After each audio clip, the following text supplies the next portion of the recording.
শিলে বাটা কাঁচা লঙ্কা মিক্সিতে বেটে বেটে আমাদের যা হয়েছে, আমরা কোনো মশলার গন্ধই তো সেরকম পাই না, মানে বাটার সময় যে মশলার গন্ধটা।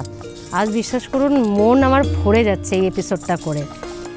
একদিকে আমি দেখতে পাচ্ছি পায়রার বোকম বোকম আওয়াজ, আপনারা কতটা পাচ্ছেন জানি না। ঘুঘু পাখি গুরুরু গুরুরু করে ঘুঘু পাখির ডাক, তাই না? ঘুঘু পাখি আছে না প্রচুর। পেছনে এক্ষুনি একটু আগে কিছু মুরগি দেখছিলাম, তারা খেলে বেড়াচ্ছে। তারপর কবিতার হাতে বাটা শিলনোড়াতে এই মশলার গন্ধ, প্রাণ আমার জুড়িয়ে গেছে যাকে বলে। কষ্ট হয় না বলো? অভ্যেস হয়ে গেছে। হ্যাঁ, আর এটার একটা মজা আলাদা, এটার একটা মজা আলাদা, তাই না? আর আজকে যেহেতু আমরা বাইরে একদম উঠোনে বসে রান্না করছি, এই গ্রামে তো প্রচুর মানুষ থাকে, আশপাশেও প্রচুর মানুষ আছে, সবার কথাই আপনারা শুনতে পাবেন, তারই মধ্যে রান্নার কথাটা শুনে নিতে হবে। এটাই তো মজা, বলুন।